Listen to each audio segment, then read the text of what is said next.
آیت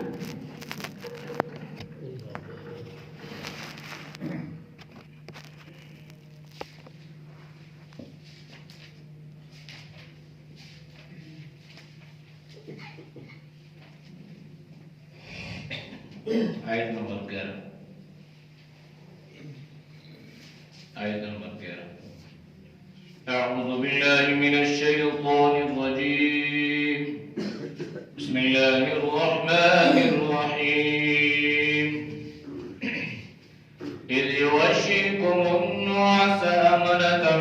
منه وينزل عليكم من السماء ماء ليطهركم به ويذهب عنكم رجز الشيطان وليربط على قلوبكم ويثبت به الأقدام إذ يوحي ربك إلى الملائكة أني معكم فثبتوا الذين آمنوا سألقي في قلوب الذين كفروا الرعب فاضربوا فوق الأعناق واضربوا منهم كل بنان ذلك بأنهم شاقوا الله ورسوله ومن يشاقق الله ورسوله فإن الله شديد العقاب ذلكم فذوقوه وأن للكافرين عذاب النار صدق الله العظيم. ترجمہ اذ یغشیکم النعاس، جب ڈھانپا تمہیں اونگ نے، آمنتم اطمینان کے لیے، منہ اس کی طرف سے، وَيُنَزِّلُ اور اتارا گیا، علیکم تم پر، من السماء آسمان سے، ماءً پانی، لِيُطَهِّرَكُمْ بِهِ تاکہ پاک کرے تمہیں اس کے ساتھ، وَيُذْهِبَ اور لے جائے یا دور کرے، عنکم تم سے، رجز الشیطانی وسوسے شیطان کے، وَلِيَرْبِطَ اور تاکہ مضبوط کرے، عَلَى قُلُوبِكُمْ تمہارے دلوں کو، وَيُثَبِّتَ اور جمائے بھی اس کے ساتھ، الْأَقْدَامَ تمہارے قدموں کو، اِذْ يُوحِي رَبُّكَ جب وحی کی تیرا رب نے، إِلَى الْمَلَائِكَةِ فرشتوں کی طرف، أَنِّي مَعَكُمْ بے شک میں تمہارے ساتھ ہوں، فَثَبِّتُوا الَّذِينَ بس جماؤ ان لوگوں کو، آمنوا جو ایمان لائے، سألقی ان قریب میں ڈالوں گا، فی قلوب الذین ان لوگوں کے دلوں میں، کافروا جو منکر ہیں، الرعب رعب، فاضربوا پس مارو، فوق الاعناق گردن پر، واضربوا اور مارو، منہم ان میں سے، کل بنان ہر پورے پر، ذالک یہ اس وجہ سے، بِأَنَّهُمْ بے شک ان لوگوں نے، شاقوا اللہ مخالفت کی اللہ کی، وَرَسُولَهُ اور اس کے رسول کی، وَمَنْ يُشَاقِقِ اللَّهَ اور جو مخالفت کرتا ہے اللہ کی، وَرَسُولَهُ اور اس کے رسول کی، فَإِنَّ اللَّهَ پس بے شک اللہ، شدید العقاب سخت سزا دینے والا ہے، ذالکم یہ تمہارے لیے، فذوقوہ پس اس کو چکھو، وَأَنَّ لِلْكَافِرِينَ اور بے شک کافروں کے لیے، عذاب النار عذاب ہے آگ کا۔ آیات کا ما قبل آیات کے ساتھ ربط اور تعلق یہ ہے کہ حق اور باطل کا پہلا معرکہ غزوہ بدر، اللہ نے ایمان والوں کی تسلی کے لیے، تشفی کے لیے اپنی ملائکہ کا نزول فرمایا، اور اللہ نے ایمان والوں سے فرمایا کہ اس انداز سے اللہ تمہاری مدد کر رہا ہے، اور اللہ کے علاوہ کوئی مدد کرنے والا نہیں ہے۔ غزوہ بدر کی جو صورتحال تھی وہ ایک عجیب تھی کہ نبی علیہ الصلوۃ والسلام کا پڑاؤ، آپ کا قافلہ جس جگہ رکا اس جگہ پانی بھی نہیں تھا اور ریتلی زمین تھی، چلنا بھی مشکل تھا، پانی کا کنواں بھی قریب نہیں تھا، اور جنگی حالات کے پیش نظر وہ جگہ موزوں بھی نہیں تھی۔ تو حضرت خباب بن منذر رضی اللہ تعالی عنہ نے نبی علیہ الصلوۃ والسلام سے پوچھا، اللہ کے نبی، آپ نے جو یہاں پہ یہ پڑاؤ کیا ہے تو اللہ کی مرضی سے کیا ہے یا آپ کی اپنی رائے تھی؟ تو اللہ کے نبی نے فرمایا کہ یہ میری اپنی رائے تھی۔ تو انہوں نے رائے دی کہ اللہ کے نبی، وہ قریشی اور جو مدینے کے سردار ہیں ان کا ادھر ایک قریب ایک جگہ ہے اور وہاں پر ان کا کنواں بھی ہے، بجائے یہ کہ ہم یہاں پہ رکیں، ہم وہاں اگر رکیں تو ہمیں پینے کے لیے پانی بھی شاید مل جائے اور زمین بھی جنگ کے اعتبار سے موزوں ہے۔ نبی اکرم صلی اللہ علیہ وسلم نے ان کی رائے کو پسند فرمایا، ٹھیک ہے آپ وہاں تشریف لے گئے۔ جنگ کی حالت میں جب انسان پہ کوئی دباؤ یا کوئی پریشانی ہو تو سب سے پہلے جو چیز جو جس پہ اثر پڑتا ہے وہ ہے انسان کی نیند۔ آپ پریشان ہو تو نیند انسان کی اڑ جاتی ہے، یہاں تک کہ دور دور تک نیند کے آثار نہیں ہوتے۔ اور دوسری چیز جو ہے وہ بھوک پہ اثر پڑتا ہے، اور انسان کی صحت کے لیے یہ دونوں چیزیں مفید، بہتر اور ضروری ہیں۔ انسان ایک دو دن نہ سو سکے تو اس کی صحت پہ اثر پڑتا ہے، اسی طرح اگر ایک دو دن نہ کھائے پیے تو انسان کی صحت پہ اثر پڑتا ہے۔ تو اللہ نے ہر قدم پر ایمان والوں کی مدد فرمائی۔ حالت جنگ میں اللہ نے ایمان والوں کی مدد ایک تو فرشتوں سے فرمائی اور دوسرا اس انداز سے اِذْ يُغَشِّيكُمُ النُّعَاسَ أَمَنَةً مِّنْهُ کہ اللہ نے اپنی طرف سے ان صحابہ پر اونگ کو تعریف فرما دیا۔ اب یہ جو اونگ تھی نا، تھی یہ اونگ، نعاس نوم نہیں، اونگ، یہ انسان بیٹھے بیٹھے بھی اونگتا ہے۔ تو اونگ ایک ایسی چیز تھی کہ تھی تو وہ اونگ، لیکن اس اونگ کو اللہ نے ان کے لیے آرام، سکون اور چین کا ذریعہ بنا دیا۔ آمنۃ منہ یعنی ظاہراً یہ اونگ تھی، لیکن جب 10-20 منٹ اونگنے کے بعد یہ کھڑے ہوئے تو یہ اس طرح فریش تھے، اس طرح سکون اور اطمینان سے تھے جیسے یہ 6-7 گھنٹے کی نیند کے بعد بیدار ہوئے ہیں۔ یہ کیفیت اللہ نے ان پہ تعریف فرمائی۔ تو یہ تو اللہ کی طاقت، اللہ کی حکمت، اللہ کی قدرت اور اللہ کی مسلمانوں کے ساتھ جو مدد تھی، یہ گویا اس کا مشاہدہ حضرات صحابہ یوں فرما رہے تھے۔ دوسری جو چیز تھی وَيُنَزِّلُ عَلَيْكُم مِّنَ السَّمَاءِ مَاءً کہ اللہ نے بارش کا نزول فرمایا۔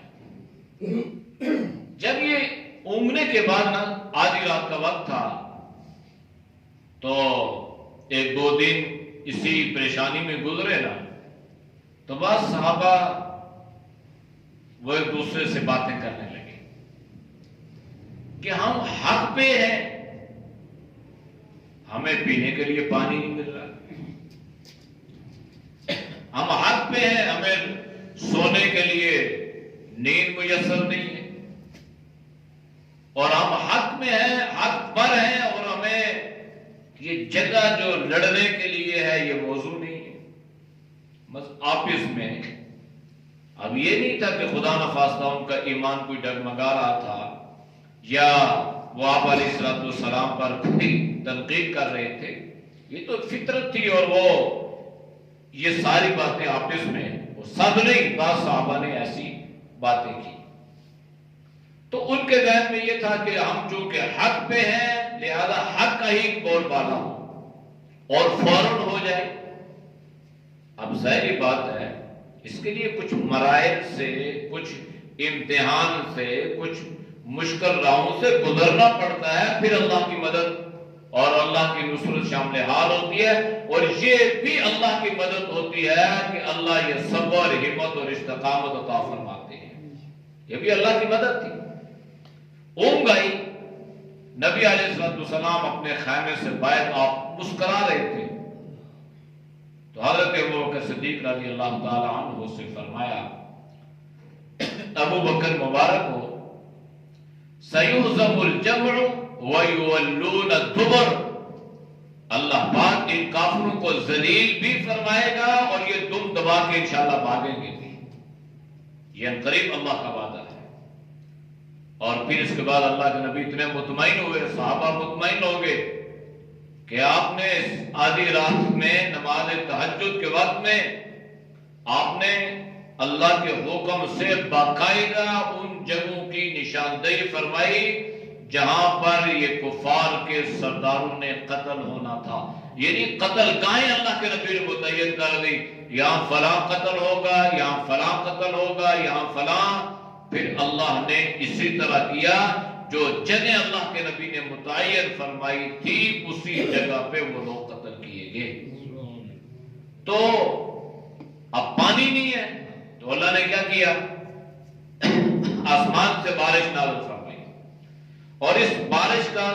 دو فائدے ہوئے، ایک تو پانی پینے کا، اور دوسرا جس جگہ یہ جس ریتلی جگہ پہ تھے نا، جس جگہ چلنا مشکل تھا، اللہ نے اس بارش کے ذریعے سے اس ریت کو بھی جما دیا۔ اب یہ چھوٹا سا علاقہ ہے بدر، اللہ کی قدرت دیکھیں، بارش آسمان سے برس رہی ہے، یہ بارش ایک طرف مسلمانوں کو فائدہ دے رہی ہے اور دوسری طرف نقصان پہنچا رہی ہے، بارش ایک ہی ہے۔ اب اس طرف ریت جم گئی، چلنا آسان ہو گیا، اور اس طرف کیچڑ اور دلدل، اور اللہ نے یہ ساری چیزیں پیدا کر دی اور اس میں بھی چلنا مشکل ہو گیا۔ اب ادھر اللہ نے پانی کی نعمتیں بھی اور زمین کو بھی، اب جو یہ کہہ رہے تھے نا کیا ہم حق پر بھی ہیں، پانی پینے کے لیے میسر نہیں ہے، ہم حق پہ بھی ہیں، ہمارے لیے زمین کا انتخاب بھی ایسا ہے، تو پھر ان کو فوراً یہ بات سمجھ میں آ گئی کہ ہماری جو رائے یا سوچ تھی نا وہ ٹھیک نہیں تھی، ہم حق پر ہیں تو اللہ نے ہماری مدد کو اس انداز سے فرمایا۔ وَيُذْهِبَ عَنْكُمْ رِجْزَ الشَّيْطَانِ، اور اللہ اس کے ذریعے سے دور کر دے، رجز جو ہے نا یہ عذاب کو بھی کہتے ہیں، مِن رِجْزٍ علیم، اور جو ہے وہ خباثت کو بھی کہتے ہیں۔ یہاں مراد جو ہے نا یہ وسوسے خیالات ہیں، اور وہ خیالات جو بعض صحابہ کے ذہنوں میں آئے تھے کہ ہم حق پر بھی ہو کر مغلوب ہوتے ہوئے نظر آ رہے ہیں، یعنی ظاہری طور پہ ہمیں کوئی ایسی چیز نظر نہیں آ رہی کہ ہم جو ہے اس لشکر سے جو ہے وہ کامیاب ہو جائیں گے، لہذا انہوں نے یہاں تک پروگرام بنا لیا نا کہ نبی کریم صلی اللہ علیہ وسلم کے لیے جو جگہ کا انتخاب کیا وہ جگہ ایسی تھی کہ اللہ کے نبی اگر بالفرض ہم مارے بھی جاتے ہیں تو آپ یہاں سے آسانی سے نکل کے آپ مدینہ طیبہ باقی صحابہ کے پاس جا کے پہنچ سکتے ہیں، جو یہاں پہ آ نہیں سکے لیکن وہ آپ کے ایماندار تابعدار ہیں، حبیدار ہیں، وہ آپ کی حفاظت فرمائیں گے۔ تو یہاں تک ان کے ذہن میں یہ بات آ چکی تھی، تو اللہ نے نقشہ پلٹا اور یوں اللہ نے بارش کا نزول فرمایا، اور اس کے ذریعے سے جو ان کے دلوں میں خیالات پیدا ہوئے تھے شیطانی، اللہ پاک نے ان کو بھی دور کر دیا۔ وَلِيَرْبِطَ عَلَىٰ قُلُوبِكُمْ، اور اللہ نے ان کے دلوں کو بھی مربوط بنا دیا، مضبوط بنا دیا۔ باہمی ربط انصار اور مہاجرین، مکہ اور مدینہ کے رہنے والے، حبشہ کے اور روم کے رہنے والوں کو اللہ نے ایک کر دیا۔ اور یہ جو امت کی وحدت ہے نا، یہ اصل کامیابی کی ضمانت ہے۔ تعداد، افراد، قوت، ساز و سامان، اسلحہ، وہ بات کی چیزیں ہیں۔ پہلی چیز امت میں وحدت، اتحاد، بھائی چارہ، اخوت۔ اگر ہم اس کو اپنے معاشرے میں دیکھیں، اپنی برادریوں میں دیکھیں، اپنے کنبہ قبیلہ میں دیکھیں، تو جہاں پر یہ چیز ہے وہاں پر ہر اعتبار سے ہمیں عروج نظر آتا ہے، بلندی نظر آتی ہے، اور جہاں پر یہ چیز نہیں ہے تو وہاں پر ہمیں تنزلی نظر آتی ہے۔ تو جب بحیثیت امت وحدت ہوگی اور دل باہمی مربوط ہوں گے اور ایک دوسرے کے ساتھ جڑے ہوئے ہوں گے تو وہاں کامیابی یقینی ہے، چونکہ ان کے ساتھ اللہ کی مدد اور نصرت کا وعدہ ہوتا ہے۔ وہ جو اصحاب کہف تھے وہ کتنے تھے، لیکن اللہ نے ان کا بھی ذکر کیا کہ ہم نے ان کے دلوں کو مربوط بنا دیا تھا، ان کے دل باہمی ایک دوسرے سے جڑ گئے تھے۔ اور دلوں کا جڑنا یہ ہے کہ ایک دوسرے کا احساس، ایک دوسرے کا خیال، ایک دوسرے کی محبت، ایک دوسرے کا احترام اللہ نے ان کے دلوں میں پیدا فرما دیا تھا۔ اور دوسری چیز یہ تھی وَيُثَبِّتَ بِهِ الْأَقْدَامَ، کہ اس کے ذریعے سے اللہ نے ان کے پاؤں کو بھی جما دیا۔ وہ جو تھوڑے سے خیالات بعض صحابہ کے دل میں پیدا ہوئے نا کہ ہم حق پر بھی ہیں اور ہمارے لیے یہ مشکلات، تو اللہ نے سارے بارش کے ذریعے سے، پانی کے ذریعے سے ان کو ایک چیز سے اللہ نے ان کو کتنے نفع عطا فرما دیے، اور اس کے ذریعے سے ان کو اللہ نے استقامت بھی عطا فرما دی کہ نہیں ہماری یہ سوچ خیال ٹھیک نہیں تھا، یہ اللہ کی مدد اتر چکی ہے اور اللہ کی مدد ہمارے ساتھ شامل حال ہے، اور ہم جو یہاں پہ کھڑے ہیں یہ اللہ کی مدد اور اللہ کی نصرت ہی کے ساتھ کھڑے ہیں کہ اتنا دشمن سامنے ہے اور ہم ان سے مروب ہو یا ڈرے نہیں ہے یا بزدلی کا مظاہرہ نہیں کیا، یہ بھی تو اللہ کی مدد ہے نا۔ تو وَيُثَبِّتَ بِهِ الْأَقْدَامَ، اللہ نے ان کو اس کے ذریعے سے استقامت بھی عطا فرما دی۔ اِذْ يُوحِي رَبُّكَ، اللہ نے جو فرشتے بھیجے تھے نا، اللہ نے ان کو حکم دیا، ملائکہ کو حکم دیا، اَنِّي مَعَكُمْ، میں تمہارے ساتھ ہوں، یعنی میری مدد تمہارے ساتھ ہے۔ اللہ نے بھیجا بھی، پھر اللہ ان کو یہ بتا بھی رہا ہے کہ میری مدد فرشتوں کو اللہ نے اتنی عجیب طاقت دی ہے کہ حضرت جبریل علیہ السلام کے بارے میں آتا ہے کہ ایک بستی کو، پوری بڑی بستی کو ایک پر کے ایک حصے پہ اٹھایا، اوپر لے کے اس کو نیچے پٹک دیا، اور حضرت اسرائیل علیہ السلام کے سامنے یہ کائنات ایسی ہے جیسے ایک تشتری، ایسی گول سی پلیٹ ہوتی ہے نا تشتری، کہ اس میں یہ دانے پڑے ہیں، ایک کو یہاں سے اٹھانا ہے، ایک کو یہاں سے، ایک کو یہاں سے، تو ان کے لیے یہاں سے روح قبض کرنا، یہاں سے۔ اب اتنے بڑے بڑے فرشتے جو ہیں وہ اللہ کی مدد کے محتاج ہیں، اور اللہ ان سے فرما رہا ہے انی معاکم، بے شک میں تمہارے ساتھ ہوں۔ فَثَبِّتُوا الَّذِينَ آمَنُوا، تم نے کرنا کیا ہے؟ ایمان والوں کے قدموں کو جما کے رکھنا ہے، وہ ثابت قدم رہے۔ ثابت قدم ایمان والے کیسے رہیں گے؟ فرشتوں کی وجہ سے کہ جب یہ فرشتے کے نزول ہوا اور مخصوص لباس میں یہ آئے نا، تو صحابہ نے دیکھا کہ یہ عجیب مخلوق، نورانی مخلوق، اور ایسے جب یہ کسی لشکر میں گھستی ہے تو وہ نیست و نابود کر کے یہ رکھ دیتے ہیں۔ تو اللہ نے ان کے دلوں کو اور جما دیا، اور چونکہ اللہ نے ان سے وعدہ فرمایا تھا نا کہ میری مدد تمہارے ساتھ. اب فرشتوں کو اللہ نے اس شکل میں بھیج کے انہیں بھی بتا دیا کہ میں نے وعدے کی پاسداری کی ہے، اور یہ دیکھو یہ فرشتے میرے فرشتے تمہاری مدد کے لیے تمہارے ساتھ، بلکہ تم سے آگے ہیں، تم تو پیچھے ہو، اللہ نے ان کو آگے کیا. سَأُلْقِي فِي قُلُوبِ الَّذِينَ، پھر اللہ نے کیا کیا؟ کافروں کے دلوں میں اللہ نے رعب ڈال دیا، دبدبہ ڈال دیا، ہیبت ڈال دیا، خوف ڈال دیا. اب ان ملائکہ کے اتنا لمبا چوڑا فرشتہ، بھئی یہ کون مخلوق آ گئی ہے؟ اب ایک آدمی 6 فٹ کا، 10 فٹ کا، 12 فٹ کا، اس کے سامنے اگر 100 فٹ کا بندہ کھڑا ہو جائے تو اسے کیا نظر آئے گا؟ اب عجیب مخلوق. اچھا بعضوں کو نظر آتے یہ بندہ کھڑا ہے، مارنے لگے بندہ ہی نہیں. یہ تو ایک عجیب کیفیت تھی نا. تو اللہ نے فرمایا کہ اس لشکر کی وجہ سے اللہ نے ان کے دلوں پر ایمان والوں کا رعب اور دبدبہ ڈال دیا کہ یہ ایمان والے حق پر ہیں، اور ان کے ساتھ اللہ کی مدد اور اللہ کی نصرت شامل حال ہے. اور ہم نے ان لشکر میں عجیب لباس پہنے ہوئے، مخصوص لباس پہنے ہوئے ویسی مخلوق دیکھی ہے جو ہم نے نہ پہلے دیکھی نہ اس کے بعد ہم نے دیکھی. یہ گھستے ہیں، مارتے چلے جاتے ہیں، کوئی ان کو مار نہیں سکتا، کہیں پہ نظر نہیں آتی، کہیں پہ ہم نے ان کو مقتول نہیں پایا، قتل کیا ہوا نہیں پایا. تو بس یہ ایسی چیز کوئی ہمیں نظر آ رہی ہے، تو اللہ نے یہ سارا رعب اور دبدبہ کافروں کے دلوں میں ڈال دیا. فَاضْرِبُوا فَوْقَ الْأَعْنَاقِ، اللہ نے فرمایا کہ گردنیں قتل کر دو، گردنوں پہ مارو، گردن اڑا کے رکھ دو. وَاضْرِبُوا مِنْهُمْ كُلَّ بَنَانٍ، اور ان کے پورے پورے لا کر دو. یہ پورے دیکھیں، ان کو انگلیاں کاٹ کر رکھ دو، ان کے پورے اس طرح ان کو عبرتناک سزا دو. اور وجہ اللہ نے یہ بیان کی ذَلِكَ بِأَنَّهُمْ شَاقُوا اللَّهَ وَرَسُولَهُ،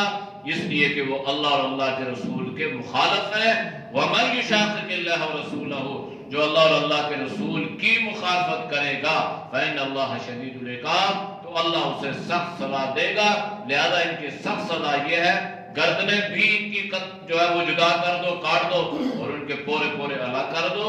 ذَلِكُمْ فَذُوقُوهُ، یہ تمہارے لیے سزا ہے، تم اس کو چکھو.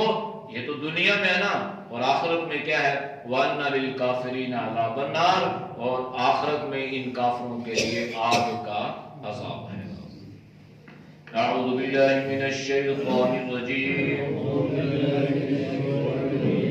بسم اللہ الرحمن الرحیم. اذ یغشیکم النعاس أمنة منه وينزل عليكم من السماء ماء ليطهركم به ويذهب عنكم رجز الشيطان وليربط على قلوبكم ويثبت به الأقدام. إذ يوحي ربك إلى الملائكة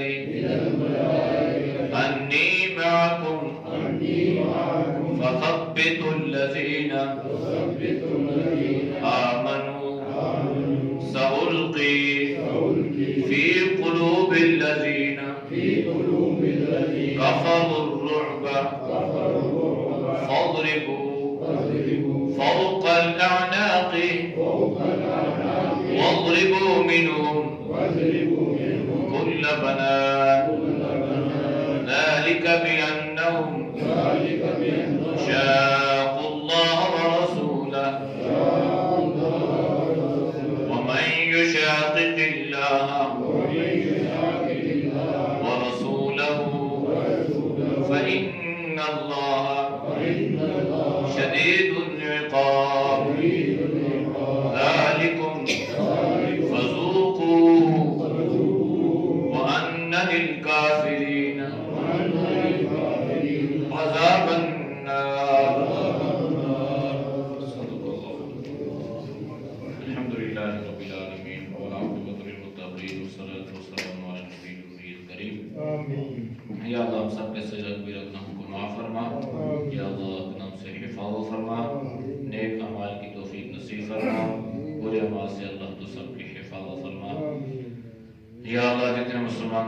رخصت ہو چکے ہیں، یا اللہ تو سب کی مغفرت فرما، یا اللہ تو سب کے درجات کو بلند فرما، بیماروں کو شفائے کاملہ عاجلہ مستمرہ دائمہ نصیب فرما۔ ہمارے درس کے ساتھی ہیں بھائی دستار صاحب، ان کے ایک دوست بیمار ہیں، انہوں نے خصوصی دعاؤں کی درخواست کی، دعا فرمائے اللہ ان کو شفائے کاملہ عاجلہ نصیب فرما۔ یا اللہ جس موذی مرض میں وہ مبتلا ہیں، یا اللہ اپنے فضل سے، اپنے کرم سے، اپنی قدرت سے، اپنی طاقت سے اللہ اس مرض سے انہیں شفا عطا فرما۔ یا اللہ ان کو صحت ایمان والی زندگی نصیب فرما، اور یا اللہ ان کا سایہ دیر اپنی اولاد کے سر پہ قائم اور دائم فرما۔ ہر پریشانی سے، ہر آفت سے، ہر مصیبت سے اللہ تو سب کی حفاظت فرما۔ صلی اللہ تعالی علی نبی الامی وعلی آلہ وصحبہ اجمعین برحمتک یا ارحم الراحمین۔